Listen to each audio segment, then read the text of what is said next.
Hello नमस्कार प्यारे साथी, कैसे हैं आप सभी। उम्मीद करती हूँ सारे साथी स्वस्थ होंगे, मस्त होंगे और अपनी आगामी परीक्षा की तैयारी कर रहे होंगे। मैं सभी स्टूडेंट का स्वागत करती हूँ अपने प्लेटफॉर्म RWT ऑफिशियल पर। तो चलिए दोस्तों, आज हम यूपी पुलिस का सामान्य ज्ञान का प्रैक्टिस सेट नंबर फर्स्ट करने जा रहे हैं, जो प्रीवियस ईयर में आए हुए सारे क्वेश्चन हैं। और ये प्रैक्टिस सेट है वो बहुत ही महत्वपूर्ण रहने वाला है आप सभी के लिए। चलिए हम अपने क्वेश्चंस पे चलते हैं। तो हमारा फर्स्ट क्वेश्चन है स्क्रीन पर। वर्ष 2017 में उत्तर प्रदेश के मुख्यमंत्री के रूप में कौन चुने गए थे। तो 2017 में मुख्यमंत्री के रूप में हमारे जो अभी प्रेजेंट में भी हैं योगी आदित्यनाथ को चुना गया था। कौन से मुख्यमंत्री? योगी आदित्यनाथ को। गोविंद वल्लभ पंत कब हमारे देश के मुख्यमंत्री रहे थे?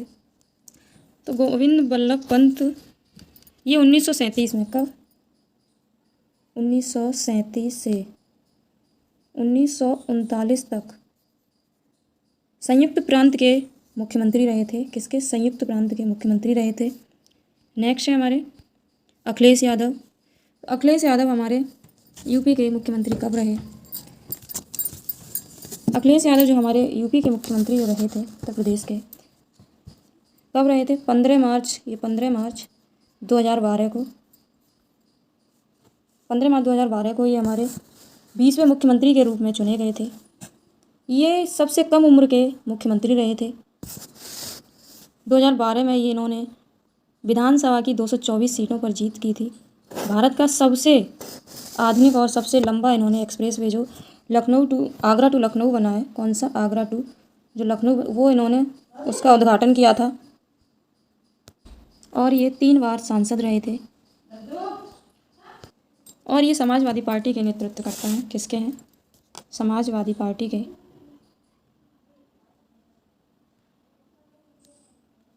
ये समाजवादी पार्टी के नेतृत्व करता है। नेक्स्ट हमारी मायावती हैं। कौन है? मायावती। तो मायावती पहली बार कब मुख्यमंत्री बनी थी? तो ये 1995 में फर्स्ट बार मुख्यमंत्री बनी थी। यूपी की सीएम के रूप में इनको चुना गया था। और ये 4 बार यूपी की सीएम रह चुकी हैं। कितने बार? 4 बार। तो लगभग मैंने इन सभी के बारे में बता दिया आपको। और 2017 में कौन बने थे? वो योगी आदित्यनाथ बने थे। अब हम चलते हैं अपने नेक्स्ट क्वेश्चन पे। क्वेश्चन नंबर है हमारा दूसरा। निम्नलिखित में से उत्तर प्रदेश राज्य का हमारा जो पक्षी कौन है? उत्तर प्रदेश का राज्य पक्षी कौन है? तो उत्तर प्रदेश राज्य का जो हमारा राज्य पक्षी है वो है सारस। क्या है? सारस है। और भी हम अपने उत्तर प्रदेश के जो जैसे पक्षी है और वृक्ष है, पुष्प है, ये भी हम पढ़ लेते हैं। तो हमारा जो पक्षी है वो सारस है, या हम इसे क्रोंच भी बोलते हैं। क्रोंच, ऑप्शन में अगर क्रोंच आ जाए तो आप क्रोंच लगाना, अगर सारस आए तो सारस लगा देना। दोनों ही ठीक है, दोनों ही सही है। उत्तर प्रदेश का राजकीय वृक्ष क्या है? उत्तर प्रदेश का राजकीय वृक्ष अशोक। क्या है? अशोक है। राजकीय पुष्प राजकीय पुष्प हमारा पलाश है। क्या है? पलाश। पलाश को हम टेसू भी बोलते हैं। क्या बोलते हैं? टेसू।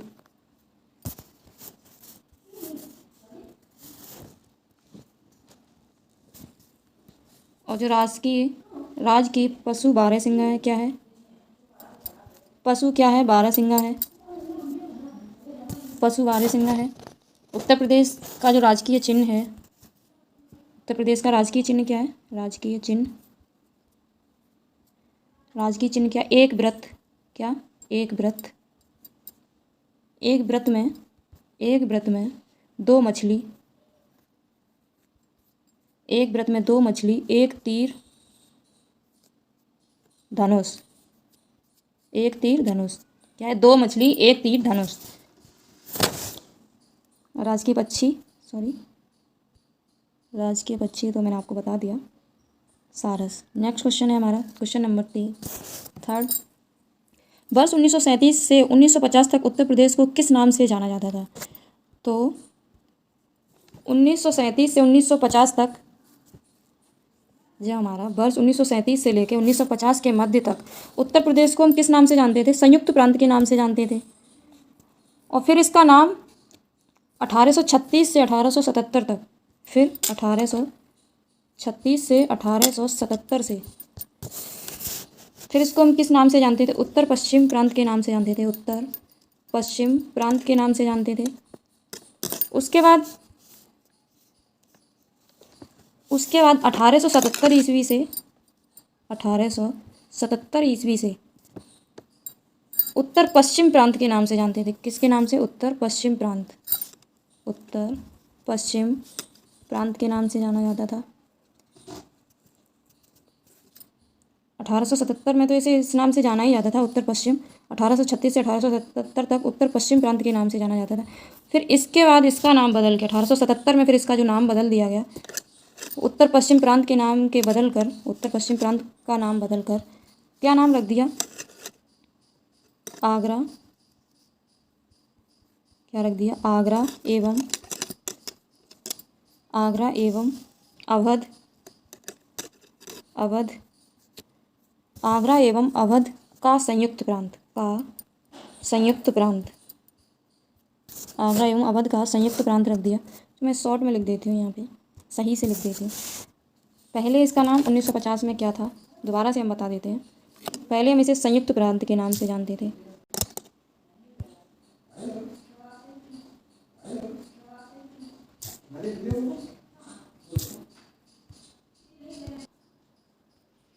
संयुक्त प्रांत बता दिया था। उसके बाद इसको किस नाम से जानने लगे? उत्तर पश्चिम प्रांत। फिर किस नाम से, फिर इसका नाम बदल कर क्या रख दिया? आगरा एवं अवध। क्या? आगरा एवं अवध का संयुक्त प्रांत। क्या? संयुक्त प्रांत। अब मैं बोल रही हूँ, आप उस पर ध्यान देना क्योंकि स्क्रीन छोटी है तो इसलिए हम लिख नहीं पा रहे हैं। और उसके बाद 24 जनवरी 1950, कितना?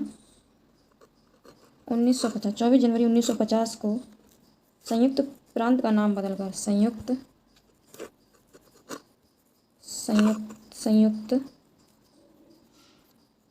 प्रांत का नाम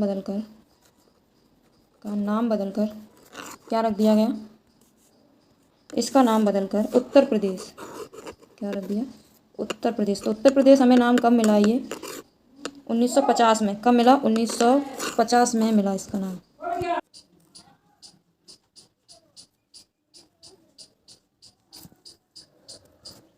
चलिए अपने चलते हैं। अब हम चलते हैं अपने नेक्स्ट क्वेश्चन पर। 4th नंबर है, क्वेश्चन नंबर 4। उत्तर प्रदेश के किस शहर में भगवान शिव के सम्मान में, उत्तर प्रदेश के किस शहर में भगवान शिव के सम्मान में कैलाश का मेला आयोजित किया जाता है? तो वो किस में किया जाता है? आगरा में किया जाता है। आगरा शहर में भगवान शिव के सम्मान में सावन के तीसरे सोमवार को कैलाश मेला का आयोजन होता है। आगरा में ही नवरात्र और गणगौर मेला का आयोजन होता है। आगरा में ही बटेश्वर का मेला लगता है। किसका मेला? फेमस है ये, बटेश्वर। ये एग्जाम की दृष्टि से बहुत महत्वपूर्ण है। आगरा में ही बटेश्वर यानी पशु मेला, इसका भी आयोजन आगरा में ही होता है। तो इसका आंसर तो मैंने आपको दे दिया, इसका आंसर ए है। चलिए अपने नेक्स्ट क्वेश्चन पे चलते हैं। क्वेश्चन नंबर 5 है। उत्तर प्रदेश में सबसे लंबी नहर कौन सी है? तो उत्तर प्रदेश में सबसे लंबी जो नहर है कौन सी है? हमारी शारदा नहर है। कौन सी है? शारदा नहर है, जिसका निर्माण कब हुआ था? 1920। कब हुआ? 1920 से 1928 के मध्य हुआ था। ये कहाँ पे है? यह है उत्तर प्रदेश। कहाँ है? उत्तर प्रदेश, उत्तराखंड एवं नेपाल की सीमा पर। कहाँ का है? नेपाल की सीमा, उत्तराखंड। और ये यहाँ पर किस नाम से जानी जाती है? इनका जो नाम स्थान है वो किस नाम से जानी जाती है? शारदा के ही नाम से जानी जाती है। काली या महाकाली या शारदा नदी, इन नाम से ये जानी जाती है। उत्तराखंड के कुछ जिलों में तथा उत्तर प्रदेश के पीलीभीत, बरेली, उत्तर प्रदेश के किस किस जिले में है? पीलीभीत में है, पीलीभीत, बरेली,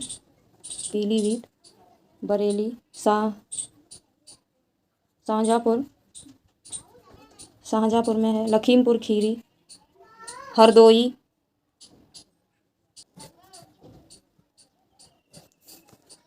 हरदोई, हरदोई, सीतापुर, सीतापुर उत्तर प्रदेश में ये हैं सारे। हरदोई, सीतापुर, बाराबंकी, बाराबंकी, लखनऊ, लखनऊ हो गया, उन्नाव हो गया, रायबरेली, रायबरेली, उसके बाद है ये सुल्तानपुर, सुल्तानपुर, प्रतापगढ़, प्रतापगढ़, प्रयागराज। इन जिलों में इस नदी से क्या होती है, सिंचाई होती है। इन जिलों में इस नदी के द्वारा सिंचाई होती है सबसे ज़्यादा। नेक्स्ट क्वेश्चन है हमारा 6 नंबर है, उत्तराखंड किस वर्ष अस्तित्व में आया था? तो उत्तराखंड है वो किस वर्ष अस्तित्व में आया था? तो वो जो आया था, किस वर्ष आया था बच्चों? 2000 में। ये 9 नवंबर, किस डेट को? 9 नवंबर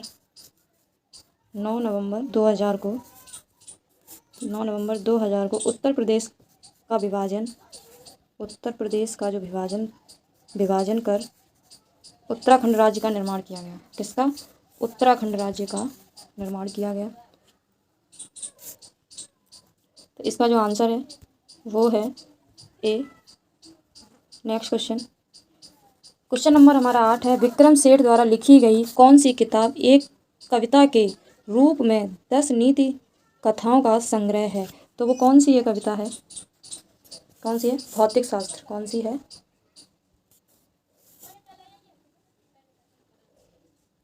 विक्रम सेठ द्वारा लिखी गई कौन सी किताब एक कविता के रूप में 10 नीति कथाओं का संग्रह है? 10 नीति कथाओं का जो संग्रह है वो किसका है? तो वो है option number B, beastly tales का। किसका है? बीस्टली, सॉरी मैंने उस समय गलत बोल दिया, बीस्टली टेस्ट का है आंसर बी, बीस्टली टेस्ट। कौन है बीस्टली टेस्ट? तो विक्रम सेठ जो थे एक प्रसिद्ध उपन्यासकार और एक कवि भी थे। चलिए हम अब चलते हैं अपने नेक्स्ट क्वेश्चन पर। तो हमारा नेक्स्ट क्वेश्चन है क्वेश्चन नंबर 9, हरिवंश राय बच्चन द्वारा लिखी गई आखिरी कविता का नाम बताइए। तो उनके द्वारा जो लिखी गई आखिरी कविता थी वो कब लिखी गई थी? उनके द्वारा आखिरी कविता 1 नवंबर, कब लिखी गई? 1 नवंबर 1984। और किन के ऊपर इन्होंने लिखी थी? ये आपने अंतिम ये जो इनकी कविता थी वो किन के ऊपर लिखी? तो इन्होंने वो इंदिरा गांधी की हत्या पर आधारित, किस पर लिखी थी? इंदिरा गांधी की हत्या पर आधारित, इंदिरा गांधी की हत्या पर आधारित इन्होंने ये कविता लिखी थी 1 नवंबर 1984 में। और ये जो कवि थे हरिवंश राय बच्चन, वो हिंदी कविता के उत्तर छायावाद काल के ये प्रमुख एक कवि में से एक कवि थे, प्रमुख कवियों में से ये एक कवि थे। इनकी सबसे प्रसिद्ध जो इनकी रचना थी, सबसे प्रसिद्ध इनकी जो रचना थी वो थी मधुशाला। कौन सी थी? इनकी प्रसिद्ध रचना कौन सी थी? मधुशाला, मधुशाला, मधुशाला थी। चलिए अपने नेक्स्ट क्वेश्चन पे चलते हैं। इसका आंसर ये क्वेश्चन नंबर हमारा 10 है, रक्त समूह प्रणाली की खोज किसने की थी? जो हमारे रक्त समूह की खोज यानी कि जो हमारे ब्लड ग्रुप है उसकी खोज किसने की थी? तो वो किसने की थी? कार्ल लैंड ने। किसने की थी? कार्ल ये तो गलत है, कार्ल लैंड स्टेनर ने की थी, कार्ल लैंड स्टेनर ने की थी। इन्होंने जो हमारे रक्त का जो समूह था उन्होंने 4 बताए। कितने रक्त समूह उन्होंने बताए थे? 4 ग्रुप की इन्होंने खोज की थी। ए बी बी और ओ, ए बी ओ, इन्होंने ये 4 ग्रुप बताए थे कार्ल लैंड स्टीनर ने। इसके बाद रीसस ने बताया था। इसके बाद रीसस जो थे एक रीसस ने बंदर में किस पे? बंदर में एक अलग फैक्टर ढूंढा था। बंदर में जो एक अलग फैक्टर ढूंढा था वो फैक्टर का नाम क्या है? RH factor. क्या है? RH factor. RH फैक्टर इन्होंने ढूंढा था बंदर से। इन्होंने इसकी खोज RH फैक्टर की खोज किससे की थी? बंदर के द्वारा की थी। इन्होंने रक्त समूह ए में इन्होंने किससे? एंटीजन और एंटीबॉडी। किसका? एंटीजन और एंटीबॉडी। तो ए में इन्होंने क्या खोजा? ए में क्या पाया जाता है? ए एंटीजन पाया जाता है, ए एंटीजन। और बी में बी एंटीजन पाया जाता है। ए बी में क्या पाया जाता है? ए बी में ए वी एंटीजन दोनों ही पाए जाते हैं। ए स्मॉल ए वी एंटीजन इसमें दोनों पाए जाते हैं, लेकिन ओ में, ओ जो ब्लड ग्रुप है उसमें क्या है, एंटीजन नहीं पाया जाता है। क्या नहीं पाया जाता उसमें? एंटीजन नहीं पाया जाता इसमें। तो इसका जो आंसर है, हमारे ब्लड ग्रुप की खोज किसने की थी? कार्ल लैंडस्टीनर ने की थी। नेक्स्ट क्वेश्चन है हमारा, एक कंप्यूटर वर्म है, क्या है? जो औद्योगिक नियंत्रण प्रणाली को निशाना बनाता है, इसने 2007 में ईरान के परमाणु कार्यक्रम पर आक्रमण किया था। तो वो कौन है इसमें से जिसने ईरान के परमाणु के कार्यक्रम पर आक्रमण किया था? तो वो है, कौन सा है? आंसर है हमारा जो ऑप्शन नंबर बी है, स्टक्सनेट। कौन सा है? स्टक्सनेट। चलिए हमारा अगला क्वेश्चन नंबर है, तमिलनाडु और श्रीलंका के मन्नार जिले के बीच मौजूदा जल संधि को हम क्या कहते हैं? तो उस जल संधि को हम क्या कहते हैं? पाक जल डमरू मध्य, क्या बोलते हैं उसको? पाक जल डमरू मध्य, जो तमिलनाडु और श्रीलंका के उत्तरी भाग के बीच में स्थित है। ये जल संधि कहाँ स्थित है? तमिलनाडु और श्रीलंका, किसके? श्रीलंका के उत्तरी भाग के बीच में ये स्थित है। और यह बंगाल की खाड़ी को पूर्वोत्तर में पाक खाड़ी और दक्षिण में पश्चिम में मन्नार की खाड़ी को जोड़ती है। और ये किसको जोड़ती है? बंगाल की खाड़ी को पूर्वोत्तर में, और पाक की खाड़ी को दक्षिण पश्चिम में, और मन्नार की खाड़ी से जोड़ती है।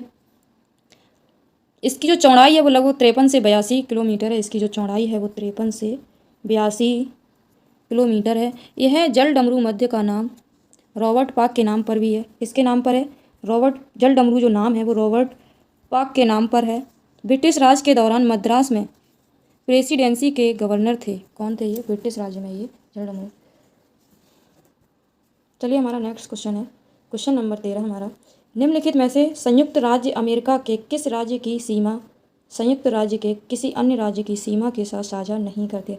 तो इसमें जो है हमें क्या है, नहीं का जरूर ध्यान रखना है हमें क्वेश्चन में हमेशा, कि पूछा क्या। अक्सर हम क्या करते हैं कुछ एग्जाम देते टाइम, हम इसको नहीं पढ़ते हैं, बस हमने आधा क्वेश्चन पढ़ा और हमने आंसर टिक कर दिया, तो वो हमारा आंसर गलत हो जाता है। इसलिए क्वेश्चन को हमेशा पूरा पढ़ें एग्जाम देते टाइम, जिससे हमारी क्वेश्चन ज़्यादा से ज़्यादा संख्या में सही हों और गलत होने के बहुत कम चांस रहें। तो ये छोटी छोटी गलतियाँ हैं, इसको हमेशा ध्यान में रखना चाहिए एग्ज़ाम देते टाइम। तो हम अपने क्वेश्चन पे ध्यान देते हैं। क्वेश्चन नंबर बी है, क्वेश्चन नंबर हमारा जो 13 है, तो उसका जो आंसर है वो क्या है? किस राज्य के साथ सीमा नहीं करती है? तो वो हमारी अलास्का के साथ सीमा नहीं करती है, और ये फ्लोरिडा है, इसके साथ नहीं करती है। बाकी ये सब इनके साथ सीमा साझा करती है। मैरीलैंड है, रोड आइलैंड है, फ्लोरिडा है, इन सब के साथ ये सीमा। तो अलास्का उत्तरी अमेरिका, अलास्का है कहाँ पे वैसे? अलास्का जो है वो उत्तरी अमेरिका महाद्वीप के उत्तर पश्चिम छोर अमेरिका राज्य में है, यूएसए में है। ये जो अलास्का की पहाड़ी, ये कहाँ पे है? ये अमेरिका यूएसए में, यूएसए राज्य में है। चलिए नेक्स्ट क्वेश्चन पे चलते हैं। क्वेश्चन नंबर हमारा 14 है, दुनिया का तीसरा सबसे अधिक जनसंख्या वाला देश कौन सा है? दुनिया का सबसे तीसरा जनसंख्या वाला जो देश है वो हमारा संयुक्त राज्य अमेरिका है। क्या है? संयुक्त राज्य अमेरिका है। और हम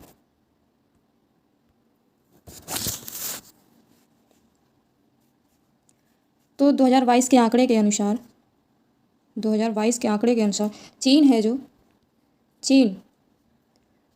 चीन है वो 1.41 बिलियन की जनसंख्या के साथ विश्व का प्रथम स्थान पर है। विश्व के प्रथम स्थान पर है अधिक जनसंख्या में। और दूसरे नंबर पे जो है वो हमारा भारत है। सेकंड नंबर पे कौन आता है? भारत। और तीसरे नंबर पे कौन सा आता है? संयुक्त राज्य यूएसए। फर्स्ट नंबर पे ये, दूसरे पे ये, तीसरे पे, और फर्स्ट पे कौन है? चीन। कौन है? चीन। ध्यान रखना ये इंपॉर्टेंट क्वेश्चन है। चलिए नेक्स्ट क्वेश्चन है हमारा, निम्नलिखित में से कौन सा संयुक्त अरब अमीरात का एक अमीरात नहीं है? इनमें से कौन सा एक संयुक्त राज्य का अमीरात में से एक अमीरात नहीं है? तो कौन सा नहीं है? तो वो है मस्कट नहीं है। बाकी ये Abu Dhabi, Dubai, Dubai, Sharjah, उल कुवैतन, अजमान, फुज इराह तथा रस अल खैमा को मिलाकर ये 1971 में फारस की खाड़ी के 7 शेख राज्य, जो मैंने अभी नाम लिए थे, वो 7 शेख राज्यों को मिलाकर एक स्वतंत्र संयुक्त अरब अमीरात की स्थापना हुई। तो इसको छोड़ के बाकी इन सबको, तो इसका गलत कौन सा ये वाला है ये। चलिए हम अपने नेक्स्ट क्वेश्चन पे चलते हैं। निम्नलिखित में से कौन सा शहर बहरीन की राजधानी है? कौन से शहर? तो एक वीडियो में हम सारी राजधानियाँ एक दिन कंप्लीट कर लेंगे, तो अभी हम सिर्फ इसकी जान लेते हैं। बहरीन की राजधानी कहाँ है? तो बहरीन की जो राजधानी है वो मनामा में है। चलिए नेक्स्ट क्वेश्चन है हमारा, क्वेश्चन नंबर है हमारा 17। कौन सा है? 17 है। पहली महिला लोकसभा अध्यक्ष थी, वो कौन सी पहली महिला लोकसभा अध्यक्ष थी? तो वो कौन थी? मीरा कुमार थी। कौन थी? मीरा कुमार थी। मीरा कुमार जो है वो लोकसभा की पहली महिला अध्यक्ष या यूँ कहें स्पीकर के रूप में रही थी। 2009 से 2014 में ये चुनी गई थी। 2017 को राष्ट्रपति चुनाव में यूपीए के उम्मीदवार के रूप में रामनाथ कोविंद के विरुद्ध चुनाव इन्होंने जो लड़ा था। वर्तमान में लोकसभा अध्यक्ष श्री ओम बिड़ला हैं, और जो वर्तमान के कौन है वो बिड़ला हैं, ओम बिड़ला हैं लोकसभा अध्यक्ष। पहले कौन थी? मीरा कुमार। कौन? मीरा कुमार। नेक्स्ट क्वेश्चन है हमारा, क्वेश्चन नंबर 18। स्वतंत्रता संग्राम 1857 का सिपाही विद्रोह किस शहर में हुआ था? तो वो किस शहर में हुआ था? मेरठ में हुआ था। कहाँ हुआ था? भारतीय स्वतंत्रता हेतु प्रथम सशस्त्र विद्रोह, जिसे हम सिपाही विद्रोह भी कहते हैं, यह 10 मई 1857 को मेरठ में प्रारंभ हुआ था, और 11 मई 1857 का विद्रोह जो हुआ था वो नई दिल्ली में हुआ था। बहादुर शाह जफर द्वितीय को पुनः भारत का सम्राट और विद्रोह का नेता घोषित कर दिया गया था। नेक्स्ट क्वेश्चन हमारा, क्वेश्चन नंबर है 19। पारंपरिक अल्पाहार खांडवी किस भारतीय राज्य से संबंधित है? तो वो किससे संबंधित है? वो है गुजरात से। किससे संबंधित है? गुजराती व्यंजन है ये। खांडवी जो है वो गुजराती व्यंजन है। खांडवी में तेल बहुत ही अल्प मात्रा में डाला जाता है। खांडवी जो व्यंजन है हमारा भोजन या खाना है जो, तो उसमें हम क्या करते हैं, अल्प मात्रा में तेल डालते हैं, और इसमें अधिक मात्रा में जो डालते हैं वो मिर्च मसाला, अधिक मात्रा में इसमें मिर्च मसाला भी नहीं डालते हैं, और ना ही अधिक मात्रा में इसमें हम तेल डालते हैं। तो इसमें अल्प मात्रा में ही हम चीज़ें डालते हैं, इसीलिए यह पेट के लिए लाभदायक भी है। केवल ये गुजरात और महाराष्ट्र में ही नहीं बल्कि पूरे भारत में लोकप्रिय है। ये ऐसा नहीं है कि ये हमें मतलब महाराष्ट्र और गुजरात में ही मिले, ये हमें पूरे भारत में ही ये लोकप्रिय व्यंजन है जो ये है खांडवी। नेक्स्ट क्वेश्चन है हमारा, क्वेश्चन नंबर है हमारा 20। भारत के पहले हिंदी भाषा के अखबार का नाम बताएं जिसमें पहली बार 30 मई 1826 को प्रकाशित किया गया था। तो 30 मई 1826 को कलकत्ता से जुगल किशोर द्वारा, किसके द्वारा? जुगल किशोर द्वारा हिंदी में प्रकाशित, हमारा जो हिंदी में प्रकाशित अखबार था उसका नाम क्या था? उदंत मार्तंड नाम से जो था वो भारत का पहला हिंदी भाषा का समाचार पत्र था।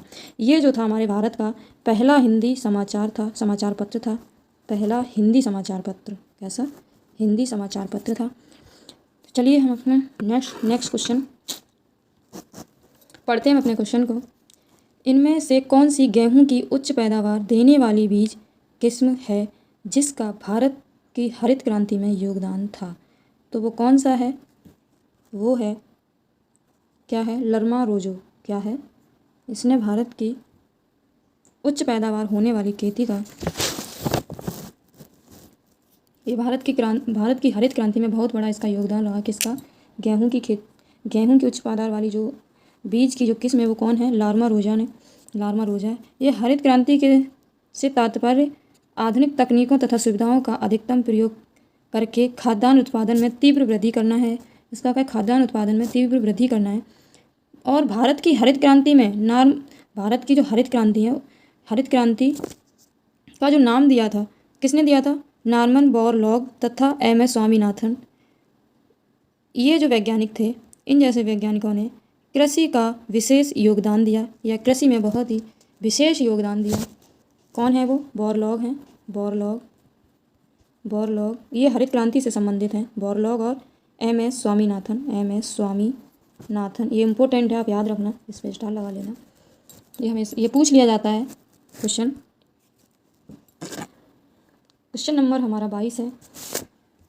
फरवरी 1948 में भारतीय संविधान के प्रारंभिक मसौदे को किसने तैयार किया था? 1948 में भारतीय संविधान के प्रारंभिक मसौदे को किसने प्रारंभ किया था? तो वो कौन थे?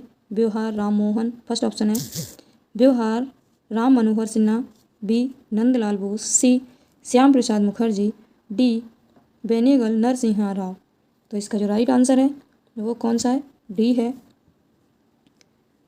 ये संविधान सभा के सदस्य थे। कौन थे? बेनेगल नरसिम्हा राव ये भारत की संविधान सभा के सदस्य थे। बी एन राव एक भारतीय सिविल सेवक थे। बी एन राव कौन थे? भारतीय सिविल सेवक थे। चलिए नेक्स्ट क्वेश्चन। क्वेश्चन नंबर हमारा 23 है। कौन सा है? क्वेश्चन नंबर हमारा 23 है। उम्मेद भवन पैलेस किस शहर में स्थित है? उम्मेद भवन पैलेस किस शहर में स्थित है? तो वो किस में है? जोधपुर में। उम्मेद भवन पैलेस राजस्थान के जोधपुर जिले में स्थित है। जोधपुर कहाँ है? ये राजस्थान के तो ये जोधपुर जिले किसमें? राजस्थान के जोधपुर जिले में स्थित है। एक महल है जो यह विश्व के सबसे बड़े निजी महलों में से एक है। यह विश्व के सबसे निजी महलों में से एक है। इस महल को चित्तर पैलेस भी कहते हैं और इसका उम्मेद भवन को किस नाम से और जानते हैं? चित्तर पैलेस के नाम से भी इसे जानते हैं। और ये कहाँ स्थित है? ये चित्तर पहाड़ी पर स्थित है। कहाँ? चित्तर पहाड़ी पर ये स्थित है। उम्मेद भवन पैलेस का नाम किसके ऊपर रखा गया? तो ये रखा गया राजा, किसके ऊपर रखा गया? महाराजा। कौन थे? महाराजा। एक महाराजा उम्मेद सिंह के नाम पर रखा गया। उम्मेद सिंह के नाम पर रखा गया उम्मेद भवन। क्या रखा गया? उम्मेद भवन। ये बना किससे है? उम्मेद जो भवन है वो किससे बना? ये पैलेस तो ये जो बना है वो बलुआ पत्थर से बना है। ये बलुआ पत्थर से बना है और इसके जो कमरे हैं वो 347 कितने हैं? 347 कमरे हैं। और इसे विश्व के शीर्ष होटल श्रेणी में इसे जो प्रथम स्थान प्राप्त हुआ है तो वो किस नाम से हुआ है? Travellers choice award for hotels. इसके नाम से travellers choice award for hotels में विश्व के शीर्ष होटल श्रेणी में इसे प्रथम स्थान प्राप्त किया गया है। तो इसका जो आंसर है वो है बी जोधपुर। नेक्स्ट क्वेश्चन है हमारा 24 है। लावड़ी किस भारतीय राज्य का प्रसिद्ध लोक नृत्य है? तो लावड़ी जो हमारा नृत्य है वो महाराष्ट्र का सबसे लोकप्रिय प्रसिद्ध लोक नृत्य है। ये जो है महाराष्ट्र का प्रसिद्ध लोक नृत्य है लावड़ी। उत्तर प्रदेश का तो आपको पता होगा, छिछोरा हो गया, नौटंकी हो गया, छोरा नौटंकी कुल में आ गया। ऐसे ही सिक्किम का क्या है? लोसांग क्या है? लोसांग। तमिलनाडु का नृत्य कौन सा है? तमिलनाडु का क्या है? भरतनाट्यम। क्या है? भरतनाट्यम है। महाराष्ट्र का लावड़ी है, पता है। हमारे जो भारत के क्लासिकल डांस हैं वो 8 हैं। शास्त्रीय नृत्य कितने हैं? 8 हैं। वो किसके अनुसार है? संगीत नाटक अकादमी के अनुसार भारत के जो कुल शास्त्रीय नृत्य हैं वो 8 हैं। लेकिन संस्कृति मंत्रालय के अनुसार जो हमारे शास्त्रीय नृत्य हैं वो 9 हैं और संगीत नाटक अकादमी के अनुसार 8 हैं। कितने हैं? 8। और संस्कृति मंत्रालय के अनुसार कितने हैं? 9। चलिए नेक्स्ट क्वेश्चन 25 नंबर। वह कौन सा अंतिम वर्ष था जब भारत में रेल बजट और केंद्रीय बजट अलग अलग प्रस्तुत किया गया था? तो ये कब बजट केंद्रीय बजट अलग अलग प्रस्तुत किया गया था? तो ये 25 फरवरी 2016 को जो तत्कालीन रेल मंत्री बने थे, तत्कालीन रेल मंत्री सुरेश कौन थे उस समय? सुरेश प्रभाकर प्रभु द्वारा ये प्रस्तुत किया गया था। किसके द्वारा? सुरेश प्रभाकर प्रभु द्वारा ये प्रस्तुत किया गया था। नेक्स्ट क्वेश्चन है हमारा 26 नंबर। वर्ष 1773 से तो 1773 से 1785 तक भारत के जो पहले गवर्नर जनरल थे वो कौन थे? वॉरेन हेस्टिंग थे। वॉरेन हेस्टिंग को भारत के पहले गवर्नर जनरल बने थे। इनका जो कार्यकाल था वो 5 वर्ष था। कार्यकाल इनका 5 वर्ष था। 1773 के द्वारा इन्हें बंगाल प्रांत का गवर्नर बनाया गया, फिर उसके बाद इन्हें संपूर्ण भारत का गवर्नर जनरल बना दिया गया था। तो नेक्स्ट क्वेश्चन है हमारा 27 नंबर है, निवेश जानकारी और क्रेडिट रेटिंग एजेंसी ICRA का मुख्यालय कहाँ पर है? तो ये है गुरुग्राम यानी गुड़गामा में। कहाँ है? गुरुग्राम में है। आंसर इसका सी है। नेक्स्ट क्वेश्चन है हमारा, चलिए हमारा नेक्स्ट क्वेश्चन है, क्वेश्चन नंबर हमारा 28, भारत सरकार ने निम्नलिखित में से किस द्वीप में पर्यटन को अवैध बना दिया है? तो वो कौन सा है जिसको अवैध बना दिया गया है? वो है सेंटिनल द्वीप है। कौन सा? सेंटिनल द्वीप है। क्वेश्चन नंबर है 29, सितंबर 2018 में किस भारतीय राज्य के पहले नागरिक विमान पथ का उद्घाटन किया गया था? तो ये 24 सितंबर, कितने? ये 24 सितंबर 2018 को प्रधानमंत्री कौन? प्रधानमंत्री नरेंद्र मोदी ने भारत के 100वें, कौन से? ये भारत के 100वें, अपने भारत का 100वां और सिक्किम का पहला पाक्योंग ग्रीनफील्ड हवाई अड्डा का उद्घाटन किया था। इसका उद्घाटन किया गया था। इसकी जो आधारशिला थी वो वर्ष 2009 में रखी गई थी। और ये जो हवाई अड्डा बना है वो 201 एकड़ से ज़्यादा के क्षेत्र में ये फैला हुआ है। और ये हवाई अड्डा गंगटोक से लगभग 30 किलोमीटर की दूरी पर स्थित है और भारत और चीन की सीमा से करीब 60 किलोमीटर की दूरी पर स्थित है। तो इसका जो राइट आंसर है वो है ये सिक्किम में बना है। चलिए हमारा नेक्स्ट क्वेश्चन है, क्वेश्चन नंबर 30, स्वतंत्र भारत के पहले रक्षा मंत्री कौन थे? तो स्वतंत्र भारत से पहले हमारे जो रक्षा मंत्री थे वो कौन थे? तो ये थे बलदेव सिंह थे। नेक्स्ट क्वेश्चन नंबर है हमारा 31, सरदार वल्लभ भाई पटेल की स्टैचू ऑफ यूनिटी किस नदी पर स्थित एक द्वीप पर है? तो किस नदी पर स्थित एक द्वीप पर है? तो वो नर्मदा नदी पर है, सरदार वल्लभ भाई पटेल का statue of unity. Next question है हमारा 32, पुष्प के किस हिस्से में पराग का उत्पादन होता है? तो पुष्प के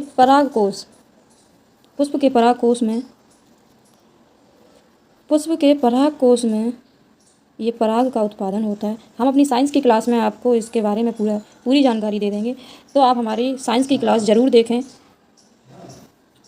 और ये प्रैक्टिस सेट तो मैं आपको डेली लगवा ही रही हूँ, हिंदी का प्रैक्टिस सेट लगवा रही हूँ। और अब मैंने सामान्य विज्ञान का भी ये स्टार्ट कर दिया, फर्स्ट प्रैक्टिस सेट है सामान्य विज्ञान का। साथ ही बच्चों हम साइंस की क्लास भी लेंगे जो हमारे एग्जाम पॉइंट ऑफ व्यू से बहुत महत्वपूर्ण है, उससे भी हमारे क्वेश्चन पूछे जाते हैं। तो धीरे धीरे हम अपना ऐसे ही सारा सिलेबस ख़त्म करेंगे। प्रैक्टिस सेट तो बहुत ही ज़रूरी है। क्वेश्चन नंबर हमारा 33, कौन सा जीवाणु अंडाकार या गोलाकार होता है? तो कौन सा जो जीवाणु है हमारा अंडाकार या गोलाकार होता है? तो वो है क्वेश्चन नंबर 33 का ऑप्शन नंबर बी, कोकस। ये जीवाणु अंडाकार एवं गोल होता है। क्वेश्चन नंबर हमारा 34 है, बैगनी रंग के प्रकाश की तरंग दैर्घ्य लगभग कितनी होती है? तो बैगनी रंग के प्रकाश दैर्घ्य की जो तरंग दैर्घ्य है वो 455 से 390 नैनोमीटर होती है। क्वेश्चन नंबर 35 है, मक्खन का उदाहरण है। तो मक्खन का जो उदाहरण है वो पायस है। क्या है? पायस। क्वेश्चन नंबर हमारा 36, निम्न में से किस लवण में क्रिस्टल जल के 10 अणु नहीं होंगे? तो किस में नहीं होते हैं? वो एप्सम सॉल्ट में नहीं होते हैं, एप्सम सॉल्ट में नहीं होते, बाकी वॉशिंग सोडा में होते हैं, ग्लोवेर सॉल्ट में होते हैं, बोरेक्स में होते हैं। चलिए क्वेश्चन नंबर हमारा 37, वर्ष 1887 में इलाहाबाद विश्वविद्यालय की स्थापना किसने की थी? तो बस 1887 में इलाहाबाद विश्वविद्यालय की जो स्थापना है वो सर विलियम म्योर ने की थी।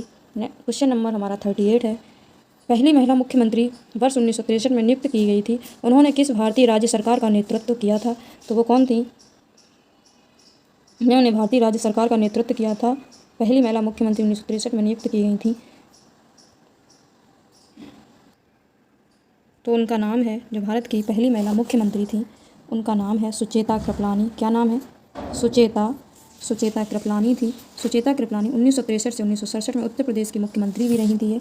सुचेता कृपलानी एक भारतीय स्वतंत्र सेनानी एवं राजनीतिज्ञ थी। एक वो स्वतंत्रता सेनानी भी थी और राजनीतिज्ञ थी। वे उन महिलाओं में शामिल थी जिन्होंने बापू के करीब, मतलब बापू यानी महात्मा गांधी, उन्हीं को बापू के करीब रहकर देश की आज़ादी की नींव रखी थी। जैसे नेवाखली यात्रा में गांधी जी के साथ थे, वो नेवाखली यात्रा में गांधी जी के साथ थे। तो चलिए दोस्तों, हमारे सामान्य विज्ञान के फर्स्ट पेपर हमारा ये जो है मैंने लगा लिया है, इसके क्वेश्चन सारे लगा लिए 38, ये समाप्त हो गया है। अब हम आपको मिलेंगे अपनी नेक्स्ट वीडियो में नेक्स्ट प्रैक्टिस सेट के साथ या नेक्स्ट कोई टॉपिक के साथ। अगर आपको मेरी वीडियो पसंद आए तो चैनल को सब्सक्राइब करें, वीडियो को लाइक कमेंट करें। Thank you.